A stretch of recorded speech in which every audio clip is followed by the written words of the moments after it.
A paz do Senhor Jesus, estamos iniciando mais um Instantes Finais, a sua aula de escatologia no seu lar, e eu quero agradecer por sua audiência, a você que gosta de estudar as profecias bíblicas, os eventos escatológicos, a você que é um telespectador assíduo dos Instantes Finais e acompanha a nossa programação pela TV ou pela internet. Obrigado por sua audiência, que Deus te abençoe. Que as bênçãos de Deus continuem sendo derramadas sobre a sua vida, sobre a sua família. Seja muito bem-vindo aos Instantes Finais.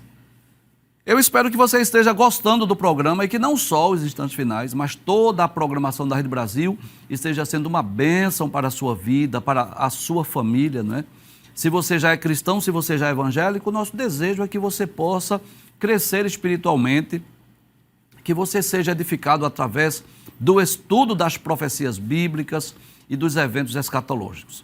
Agora, se você ainda não é cristão, se você ainda não é evangélico, o nosso desejo é que você possa receber Jesus como seu salvador pessoal, para que você possa ter direito à salvação, à vida eterna, para que você possa desfrutar de todas as bênçãos que estão reservadas para os salvos, tanto no presente século quanto no porvir. Como é do seu conhecimento, nós estamos estudando sobre a infalibilidade das profecias bíblicas e, de forma mais específica, estamos estudando as profecias nas epístolas paulinas. Nós já dissemos aqui que as epístolas não são necessariamente livros proféticos. As epístolas foram cartas enviadas a igrejas ou pessoas com o objetivo de doutrinar a igreja, de corrigir erros doutrinários, de encorajar os cristãos que estavam sendo perseguidos, de falar sobre a esperança futura. Mas não temos dúvida disso, que o Espírito Santo de Deus se utilizou dos apóstolos também para falar sobre eventos futuros. Nós já comentamos 12 das 13 epístolas paulinas, aos Romanos, as duas aos Coríntios, Gálatas, Efésios, Filipenses, Colossenses, 1 e 2 aos Tessalonicenses, 1 e 2 Timóteo, e o último programa foi uma profecia baseada no capítulo 2, versículos 11 a 13 da Epístola de Paulo a Tito. Falta nós comentarmos apenas a Epístola de Paulo a Filemon, que é a 13ª e última das Epístolas paulinas. Então, hoje nós vamos estudar um texto na Epístola de Paulo a Filemon que não se trata necessariamente de uma profecia. Se você ler essa carta escrita pelo apóstolo Paulo a Filemon, trata-se, na verdade, de uma intercessão em prol de um escravo foragido por nome Onésimo. Mas, como a história de Onésimo se assemelha muito à história de cada um de nós vamos estudar alguns versículos dessa epístola, né? Porque consideramos importante. Já que nós comentamos as 12 cartas ou epístolas paulinas, eu não quis deixar de comentar também essa 13ª. Então, nós não vamos encontrar necessariamente um texto profético, não vamos encontrar necessariamente uma profecia acerca de eventos futuros, mas a própria história de Onésimo, ela representa a história de cada um de nós. Por isso, nós vamos comentar alguns versículos dessa epístola do apóstolo Paulo a Filemon. De forma mais específica, vamos falar um pouco sobre essa intercessão em prol desse escravo foragido. Então, nós vamos meditar e procurar extrair algumas lições para as nossas vidas. Agora, antes de nós comentarmos os textos, nós vamos falar um pouco sobre esta carta ou esta epístola. Paulo escreveu esta carta a Filemon por volta do ano 62 depois de Cristo, quando Paulo estava preso em Roma. Na verdade, é uma carta muito pessoal. É como que fosse uma carta de um amigo para outro amigo, né? Possivelmente, Filemon era um filho na fé do apóstolo Paulo, né? E ele morava numa cidade chamada de Colossos. E Onésimo, que é um dos personagens principais dessa epístola, era um escravo de Filemon, que era amigo de Paulo. Ele havia fugido do seu senhor e em Roma ele se converteu a Cristo. Através da pregação de Paulo, Onésimo se converte, tem um encontro com Cristo. E quando Paulo soube que ele havia fugido, né, aconselhou que ele retornasse para seu senhor. Paulo disse a Onésimo: olha, você precisa voltar para seu senhor, que é Filemon. E é possível que ele estivesse temeroso, não é possível que Onésimo estivesse temendo retornar, temendo ser castigado por seu senhor. Então Paulo envia uma carta muito pessoal a Filemon, para que Filemon recebesse Onésimo, não apenas como escravo, mas agora como irmão amado. E essa carta, embora seja uma carta muito pessoal do apóstolo Paulo, diferente das demais, que Paulo escreve para doutrinar a igreja, para corrigir erros doutrinários, ou até mesmo para encorajar os cristãos que estavam sendo perseguidos, ou ensinar os jovens obreiros, como nós estudamos as epístolas de Paulo a Tito e a Timóteo. Essa carta é muito pessoal. Trata-se de um assunto específico, para que Filemon recebesse Onésimo, não só como escravo, mas como irmão amado, como um irmão em Cristo. E essa carta ela foi preservada e foi inclusa no cânon sagrado, porque há uma mensagem de Deus para cada um de nós. É possível que você já tenha lido essa carta, mas talvez você não atentou para esse detalhe, como nós podemos nos colocar no lugar de Onésimo. Estudando essa história, essa carta, essa intercessão de Paulo em favor de Onésimo, nós podemos pensar na história de cada um de nós, que outrora estávamos foragidos, estávamos distante de Deus, tivemos um encontro com Cristo e Cristo nos devolve a Deus, dizendo a Deus que nos recebesse como um filho amado. E você vai perceber que eu posso pensar em Paulo como sendo Cristo, pensar em Onésimo como sendo cada um de nós e pensar em Filemon como se fosse o próprio Deus. Se nós fizermos esse paralelismo, essa simbologia, nós vamos extrair grandes lições para as nossas vidas. Abre a tela principal, por favor. Isso, pode abrir isso. Então você tem aí à sua esquerda como que o apóstolo Paulo escrevendo essa carta ao seu amigo Filemon, e à sua direita, como que Onésimo sendo devolvido a Filemon. Então Onésimo seria esse jovem, esse mancebo, que está como que de joelhos aí, numa atitude de respeito e de reverência, não de adoração, e Filemon seria este que está em pé. Claro, isso é uma imagem meramente ilustrativa, só para nós entendermos. Traz a tela, por favor. Então, essa carta é a mais breve, a mais curta do apóstolo Paulo. Ela possui apenas 25 versículos e ela trata só de 2 assuntos principais. 3, na verdade. O primeiro seria um prefácio, uma saudação com ações de graças, que são os primeiros 7 versículos. Do versículo 8 ao versículo 21, que é o texto que nós vamos estudar de forma mais específica, é a intercessão pelo escravo convertido Onésimo, que tinha fugido de seu senhor, neste caso Filemon, e dos versículos 22 a 25, comunicações particulares e saudações. Observe que nós colocamos aí o tema principal, a infalibilidade das profecias bíblicas, mas nós colocamos estudo na epístola de Paulo a Filemon. Não é uma profecia, é um estudo de alguns versículos desta epístola, porque considero que é importante para cada um de nós. Passa o texto, por gentileza, vamos meditar na palavra de Deus. Abra a Bíblia, abra a sua Bíblia e acompanhe conosco a explicação desse texto. No capítulo 1, só tem um capítulo, né? Versículos 10 e 11, diz assim: peço-te por meu filho Onésimo, que gerei nas minhas prisões. Então, nós vamos perceber que Paulo escreve essa carta a Filemon com esse intuito de interceder, de pedir em prol, em favor desse escravo foragido, chamado de Onésimo. Aí ele diz meu filho, e é bom lembrar aí que essa expressão meu filho é no sentido espiritual. Traz a tela, por favor. Era comum o apóstolo Paulo se dirigir aos seus companheiros, aqueles que ele ganhou para Cristo, como seu filho amado, Tito, por exemplo, Timóteo, Onésimo, Paulo trata eles como filho. Claro, não é filho biológico, mas são filhos espirituais.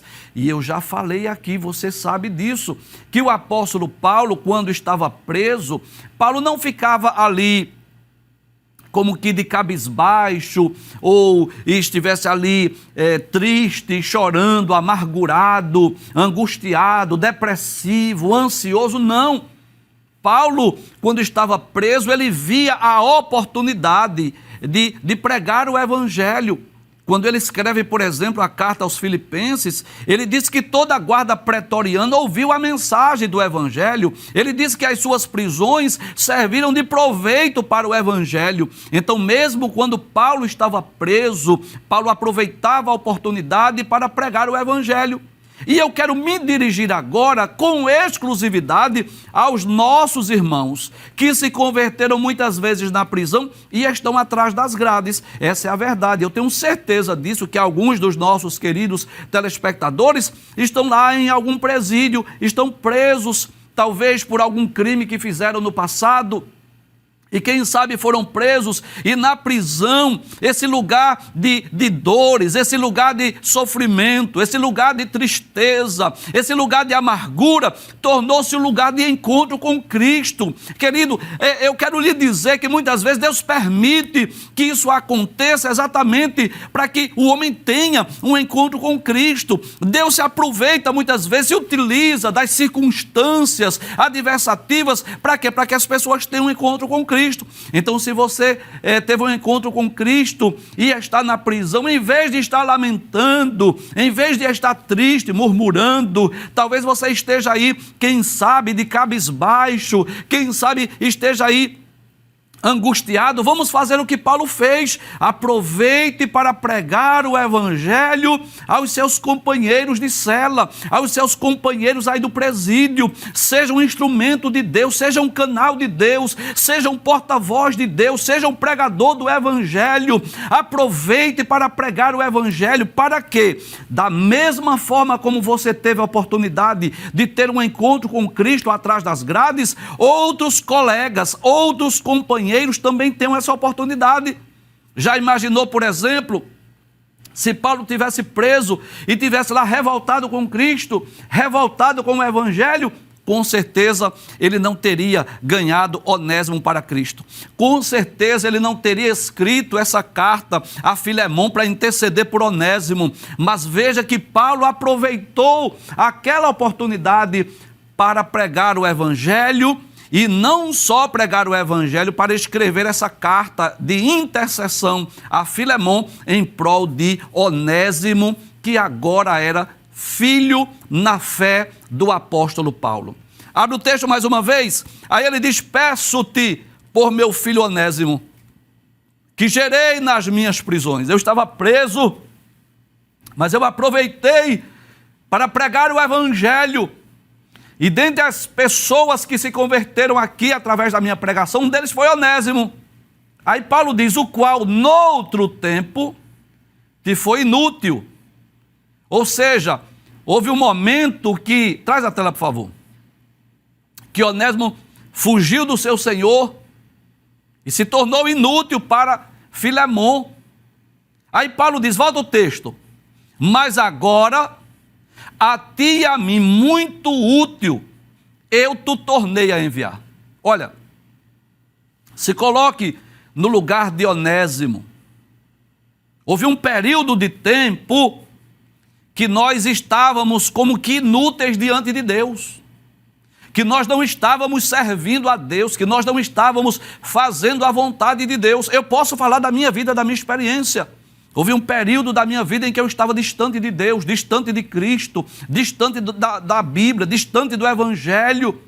E eu posso dizer que, em certo aspecto, eu estava como inútil para Deus, porque eu não estava fazendo a vontade de Deus. Mas veja o que é que Paulo diz a Filemão. Volta o texto mais uma vez. Ele diz, mas agora, como que diz, após a sua conversão, a ti e a mim muito útil.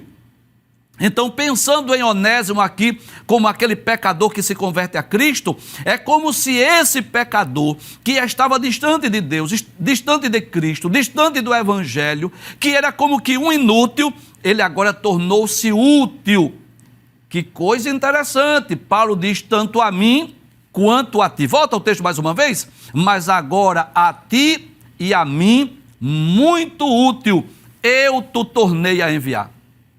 Então, traz a tela, por favor. Foi isso que Cristo fez por nós. Quando nós estávamos como Onésimo, distante de Deus, distante do Evangelho, e nós estávamos como que inúteis para Deus, porque não estava fazendo nada em prol do reino de Deus, em prol do Evangelho. Aí agora, Paulo diz, eu estou devolvendo Onésimo, ele é útil a mim, ele é útil a ti, eu estou te tornando a enviar. Foi o que Cristo fez por nós. Cristo nos devolveu a Deus, nós que éramos inúteis para Deus, agora nós fomos devolvidos a Deus, e Paulo diz, ele é útil a ti e a mim.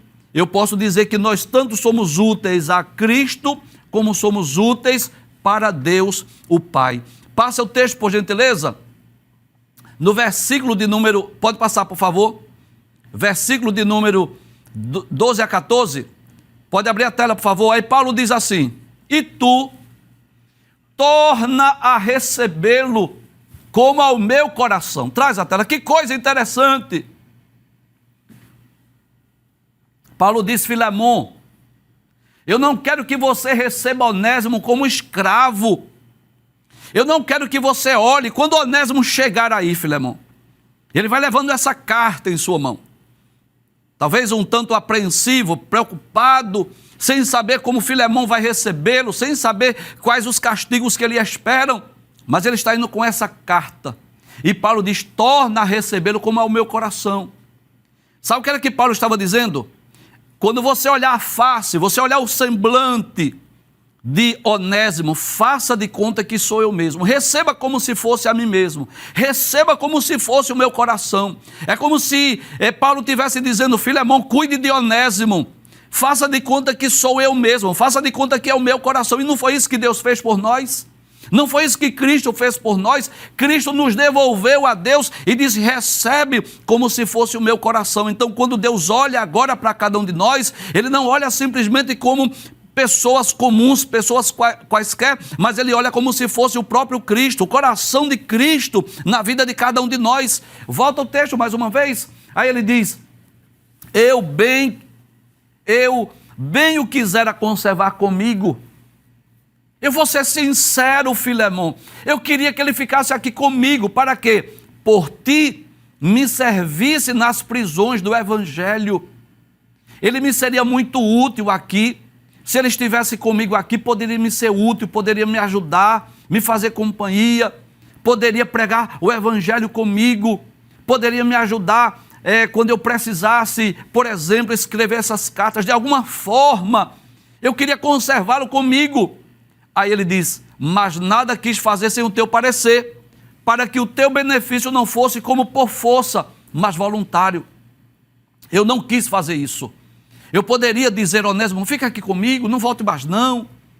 Vamos ficar aqui, você vai ser útil, você vai pregar o Evangelho comigo, eu vou lhe ensinar como você prega o Evangelho, como você ganha almas para o reino de Deus. Mas Paulo diz a Filemon, eu não quis fazer isso sem o teu consentimento. Eu não queria que isso fosse por força, mas que isso fosse de forma voluntária.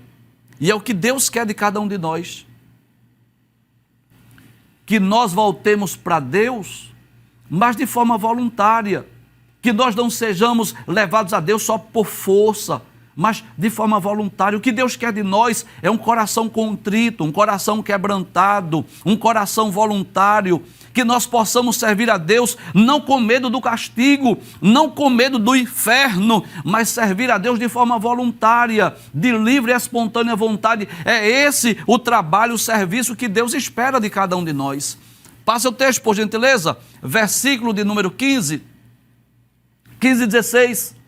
Aí Paulo diz a Filemon, porque bem pode ser que ele se tenha separado de ti por algum tempo, para que o retivesses para sempre. Que coisa interessante. Traz a tela. Paulo diz, Filemon, É bem verdade que Onésimo se afastou de ti por um tempo.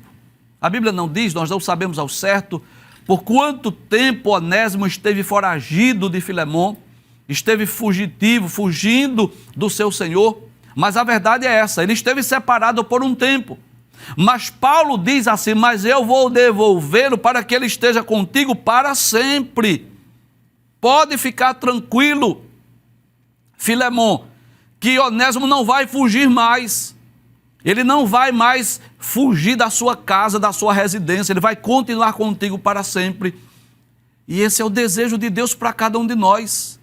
Que naquele tempo que nós estávamos no mundo, naquele período que nós estávamos nas trevas, naquele período que nós estávamos sendo conduzidos pelo príncipe deste mundo, era como se nós estivéssemos distante de Deus, é como se nós estivéssemos afastados de Deus, mas Cristo nos devolveu a Deus para que nós estivéssemos com Deus para sempre.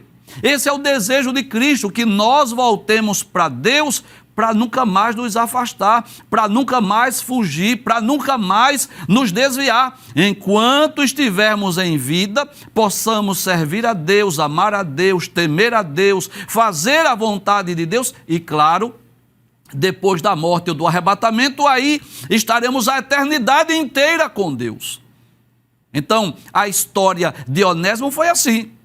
Houve um período que ele estava na casa do seu senhor, fugiu, esteve afastado por um tempo, mas Paulo disse, eu estou devolvendo para que ele fique contigo para sempre. É a história daquele filho pródigo, que estava na casa do pai, que tinha tudo o que ele necessitava, mas um dia, por alguma razão, envolveu-se com o mundo, saiu da casa do pai, pediu a parte da herança e gastou aquela fortuna, gastou os seus bens, mas depois foram embora os amigos, o dinheiro acabou, veio a fome, veio a necessidade, ele começou a padecer necessidade, foi procurar emprego, o único trabalho que encontrou foi cuidar de porcos, que não era um trabalho usual, comum do judeu, que o judeu não cria porcos, e ele foi como que obrigado a trabalhar porque não tinha outra função, e pior do que isso, ele desejou comer as alfarrobas, aquele alimento dos porcos.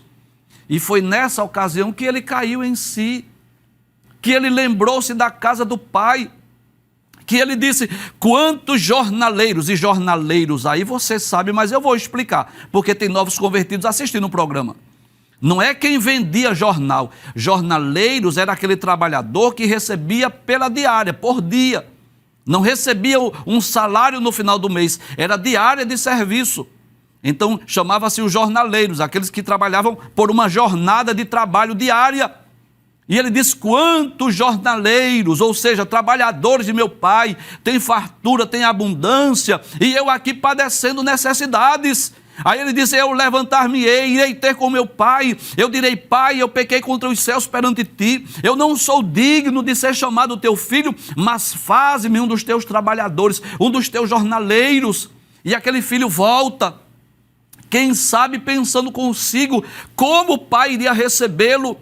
Talvez ele pensou consigo, será que o meu pai vai me castigar? Será que o meu pai vai me bater? Será que ele vai me receber? Será que ele vai permitir que eu seja apenas um trabalhador? E para sua surpresa, o pai recebe, abraça, beija, manda fazer festa, coloca anel no seu dedo, sandália nos pés, troca as vestes e recebe-o como um filho amado, como um filho querido.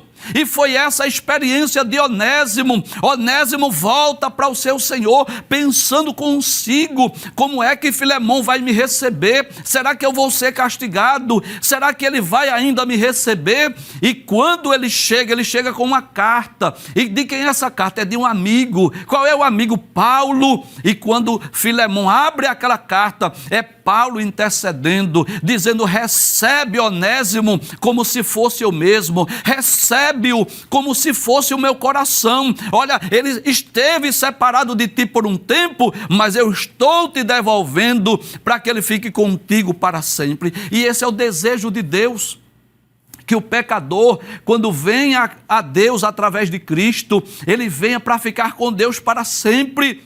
Não é? Eu lamento a experiência daquela pessoa. Você deve conhecer alguém assim, que passa um mês na igreja, 2 meses fora, um mês na igreja, 2 meses fora, e às vezes acaba a pessoa morrendo, sem Deus, sem paz e sem salvação, brincando com o evangelho, brincando com as coisas celestiais e espirituais. Mas Cristo está dizendo: Onésimo, volta para Filemon, leva essa carta que eu estou enviando, e eu quero que Filemon leia essa carta e receba você, para que você fique convosco, com ele para sempre. É como se Paulo dissesse assim: olha, Onésimo, ainda que você tenha a oportunidade de fugir, ainda que você tenha a oportunidade de sair da casa do seu Senhor, não fuja, não saia de lá. Eu estou dizendo aqui nessa carta que eu estou lhe devolvendo a Filemon, para que você fique com ele para sempre. Volta ao texto mais uma vez. Aí não só isso, Paulo diz: porque bem pode ser que ele se tenha separado de ti por algum tempo, para que eu retivesses para sempre. Olha que coisa maravilhosa. Não, volta ao texto, isso, não já como servo. Não, Filemon, por favor, Filemon, faça um favor para o seu companheiro, para o seu amigo Paulo. Não olhe para Onésimo como servo, não. Não olhe para ele como escravo. Antes, mais do que servo, como irmão amado, particularmente de mim, quanto mais de ti, assim na carne como no Senhor. Que coisa maravilhosa. Paulo disse: Filemon, quando você receber essa carta, quando você ler essa carta, quem sabe o coração de Filemon estava talvez irado, talvez dizendo assim: onde eu encontrar aquele escravo, eu vou castigá-lo. Talvez pensando assim: eu vou açoitá-lo. Mas ao receber aquela carta de Paulo, aí Paulo diz assim: olha, receba ele. Mas não receba ele como servo. Não receba ele como escravo. Receba ele como irmão. Tanto meu como teu. E não é isso que aconteceu conosco. Nós agora fomos inseridos na família de Deus. João capítulo 1, versículo 12, mas a todos quanto receberam, receberam quem? Cristo, deu-lhes o poder de serem feitos filhos de Deus aos que crêem no seu nome. O apóstolo Paulo diz que nós não somos mais forasteiros, nem estrangeiros, mas concidadãos dos santos e da família de Deus.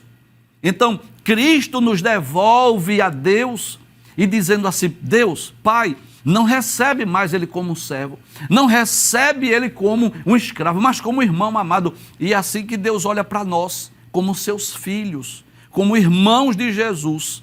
É isso que Paulo está nos ensinando nessa intercessão em prol de Onésimo. Passa o texto, por favor, versículo 17, pode passar o texto, versículos 17 e 18, aí diz assim: assim, pois, se me tens por companheiro, recebe-o como a mim mesmo.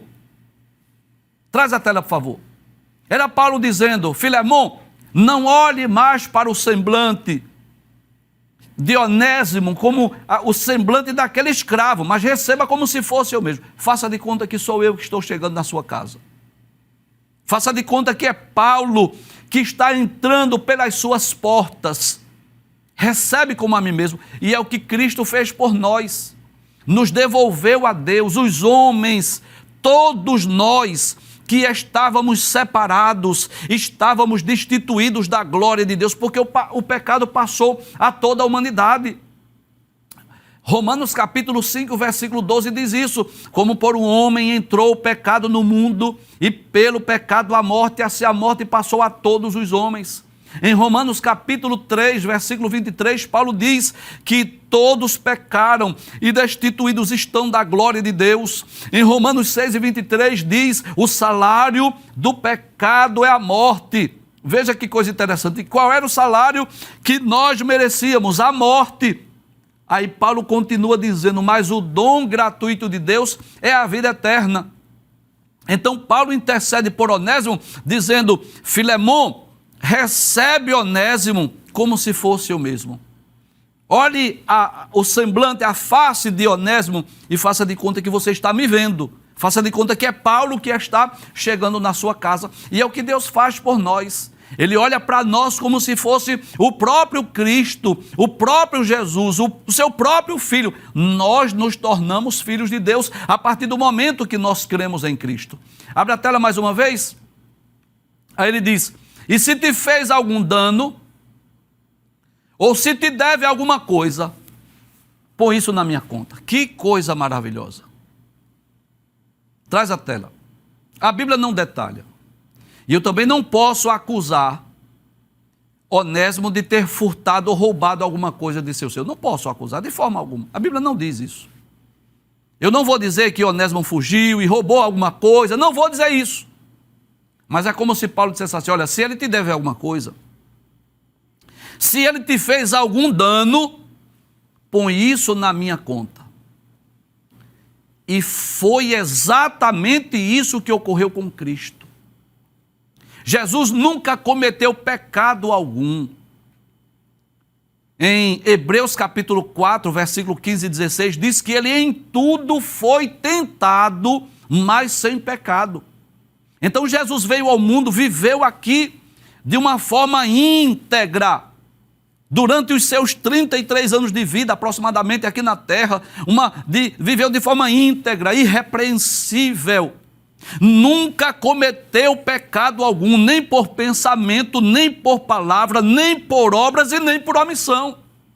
Ele mesmo disse assim: quem de vós me convence de pecado? Judas Iscariotes traiu Jesus, mas depois se arrependeu, foi devolver as moedas e ele disse: eu pequei traindo sangue inocente. Então, Jesus nunca cometeu pecado, mas que coisa interessante. A dívida nossa, a dívida da humanidade, os nossos pecados foram todos colocados em Cristo. Ao ir à cruz do Calvário, Jesus estava pagando uma dívida que era nossa, o pecado da humanidade. É por isso que o profeta Isaías, capítulo de número 53, cerca de 7 séculos antes de Jesus nascer, aí ele começou a escrever Isaías 53, falando sobre o servo sofredor. Disse que ele seria ferido pelas nossas transgressões, que ele seria moído pelas nossas iniquidades, o castigo que nos traz a paz estava sobre ele, e pelas suas pisaduras nós fomos sarados. Então aquela dívida enorme que nós tínhamos para com Deus, por conta das nossas ofensas, por conta dos nossos pecados, por conta das nossas transgressões, essa dívida foi posta em Cristo. Jesus veio ao mundo exatamente para dar a sua vida por nós, para morrer pelos nossos pecados, para comprar-nos para Deus, para pagar o preço da nossa redenção. Você lembra daquele bode expiatório lá do Antigo Testamento? Já ouviu falar nisso? Que no dia de Yom Kippur, no dia da purificação, era levado 2 bodes, e um bode era chamado de bode emissário, o outro era chamado de bode expiatório.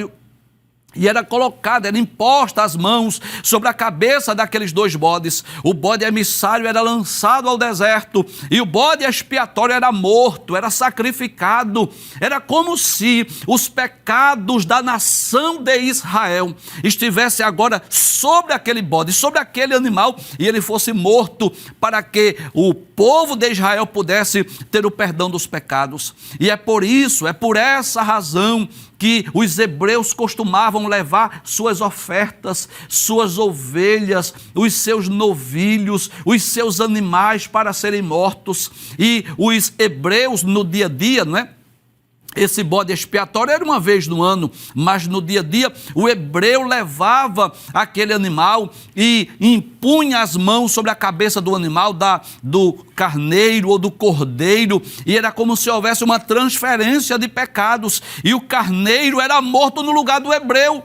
E é por isso que quando Jesus esteve aqui na terra, João Batista apontou para ele e disse: eis o Cordeiro de Deus que tira o pecado do mundo. Então quando Jesus vai à cruz do Calvário, mesmo não tendo cometido crime algum, ele foi para pagar a nossa dívida, para nos comprar para Deus. Que coisa interessante. Eu quero lembrar aqui que Jesus não foi à cruz, não foi simplesmente por conta da incredulidade de Israel, não não foi simplesmente pela omissão de Pôncio Pilatos, não foi apenas pela traição de Judas Iscariotes, não foi apenas pela incredulidade do Sinédrio, não. Jesus foi à cruz do Calvário porque ele veio ao mundo com esse objetivo, de comprar-nos para Deus, de pagar a nossa dívida, a dívida que nós não podíamos pagar. Cristo pagou por nós lá na cruz do Calvário. É por isso que João disse que ele era o Cordeiro de Deus que tira o pecado do mundo. E volta ao texto mais uma vez, quando Paulo diz a Filemon, acerca de Onésimo, se ele te fez algum dano, ou se deve alguma coisa, põe isso na minha conta. E eu posso falar aí de uma forma simbólica, eu posso dizer que aí Onésimo representa o pecador, Filemon representa Deus e Paulo representa Cristo. Então, a dívida de Onésimo para com Filemon foi colocada na conta de Paulo. Foi Paulo que disse, eu vou pagar essa conta. E foi Cristo que pagou o preço do nosso resgate, da nossa redenção. Foi Ele que nos comprou para Deus. Passe o texto, por favor. Versículos 19 diz assim, eu, Paulo, de minha própria mão escrevi. Olha, Filemon, eu fiz questão de escrever essa carta. Eu poderia pedir para alguém, algum amanuense, escrever, mas eu mesmo quis escrever. E ele diz, eu o pagarei. Eu vou pagar a dívida. Faça a conta aí, faça o cálculo, veja quanto ele deve, eu vou pagar. Para te não dizer que ainda mesmo a ti próprio, a mim te deves. Eu vou pagar. Era como se Paulo dissesse assim, eu quero que você fique tranquilo. Eu não estou pedindo, Filemon, para você perdoar a dívida. Não, não é isso que eu estou pedindo, não. Eu quero que você some, eu quero que você conte. Eu quero que você calcule o débito e eu vou pagar. Eu faço questão de pagar essa dívida. E foi exatamente isso que ocorreu conosco. Os nossos pecados, eles foram perdoados. Sabe por quê? Porque Cristo pagou o preço do resgate. Porque Cristo pagou o preço da nossa redenção. Deixa eu explicar isso melhor para você. A justiça de Deus exigia isso. Alguém tem que pagar o preço. Eu não posso simplesmente perdoar, porque se eu só perdoar, vai satisfazer o meu amor, mas a justiça não. É como alguém que tem uma dívida no comércio, comprou alguma coisa, por alguma razão não pagou, e o dono da loja lá, o funcionário, não pode simplesmente deletar, não, eu vou apagar aqui sua dívida, não pode, alguém tem que pagar. E foi isso que Cristo fez. Ele foi à cruz do Calvário para morrer por nós, para pagar essa dívida. Que coisa interessante. Paulo poderia dizer assim, Filemon, esquece essa dívida. Paulo poderia dizer assim, apaga isso aí, lança no mar do esquecimento, mas não foi isso que Paulo disse. Paulo disse, eu vou pagar. Eu não quero que você apague do seu caderninho, não, eu quero que você faça o cálculo, veja quanto é a dívida e eu vou pagar. E foi isso que Cristo fez. Em Marcos 10:45, Jesus disse isso, que o Filho do Homem não veio para ser servido, mas para servir e dar a sua vida em resgate de muitos. 1 de Pedro 1:18 e 19, Pedro diz isso, não foi com coisas corruptíveis como prata e ouro que nós fomos resgatados da nossa vã maneira de viver, mas com o precioso sangue de Cristo, como de um cordeiro puro e imaculado. Então Jesus pagou a dívida que era nossa diante de Deus, e onde ele pagou? Pagou na cruz do Calvário. Passa o texto, por favor, versículo de número 20 e 21 para concluir. Aí ele diz assim, sim, irmão, eu me regozijarei de ti no Senhor. Eu vou ficar regozijado, Filemon, pela fé, eu vou me regozijar. Olha, traz a tela, por favor. Paulo tinha certeza, Paulo tinha convicção que Filemon iria atender o seu pedido. Se Onésimo chegasse lá para a casa de Filemon, sem a carta, no mínimo seria açoitado, no mínimo seria castigado, porque as leis romanas permitiam isso. No mínimo, ele seria castigado. Mas quando ele chega, é como se Filemon fosse a Paulo com o pergaminho em mãos, levando essa carta. E parece que eu estou vendo de uma forma ilustrativa. É como se Filemão, ao olhar o semblante de Onésimo, irado, querendo saber o que foi, porque ele fugiu, porque ele saiu da sua casa e o que levou ele a voltar. E é como se Onésimo estendesse lá aquele pergaminho. Disse assim: eu me encontrei com Paulo na prisão e Paulo mandou essa carta. Por favor, antes de tomar qualquer decisão, antes de você me castigar ou fazer qualquer coisa, por favor, leia essa carta primeiro. E é como se Filemão fosse ler aquela carta do apóstolo. Volta o texto mais uma vez para nós concluir. E Paulo diz: sim, irmão, eu me regozijarei de ti no Senhor. Eu sei que eu vou me alegrar, Filemão. Reanima o meu coração no Senhor, alegre o meu coração. Eu escrevi-te confiado na tua obediência, sabendo que ainda farás mais do que eu digo. Que confiança, traz a tela. Paulo tinha uma confiança tão grande, que Filemão não iria só receber seu escravo Onésimo como irmão amado, como se fosse o apóstolo Paulo. Mas ele diz: você vai fazer mais do que eu estou te pedindo. Eu não tenho dúvida. E um dia nós vamos conhecer Paulo, vamos conhecer Filemão e vamos conhecer Onésimo. Quando nós estivermos no paraíso, quando nós estivermos no céu, nós vamos conhecê-los e vamos conversar com eles. E eu quero saber o final dessa história, que a Bíblia não conta, mas eu quero saber como foi que Filemão, eu quero perguntar a Onésimo: Onésimo, me diz como foi a tua experiência. Quando tu chegaste lá, que Filemão leu a carta, como foi que ele procedeu? Nós vamos conhecer ainda o final dessa história no futuro. Mas sobre a história de cada um de nós, eu posso já lhe dizer. Paulo escreve essa carta dizendo a Filemão: eu sei que você vai fazer mais do que eu estou pedindo. Então eu não sei como foi que Filemão procedeu com Onésimo, eu vou saber no futuro. Agora, o que Deus fez conosco eu já sei dizer. Ele não só perdoou os nossos pecados, Deus não só escreveu o nosso nome no livro da vida, mas nos deu direito à salvação, nos deu direito à vida eterna, e é uma eternidade feliz e segura com Deus no céu, nas mansões celestiais, na Nova Jerusalém.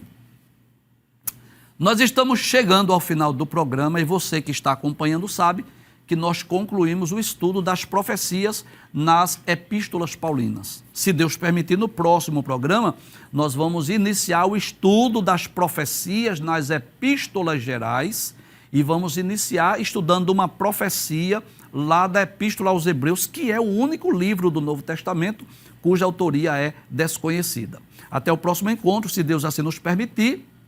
A paz do Senhor Jesus. Não esqueça, nós estamos nos instantes finais.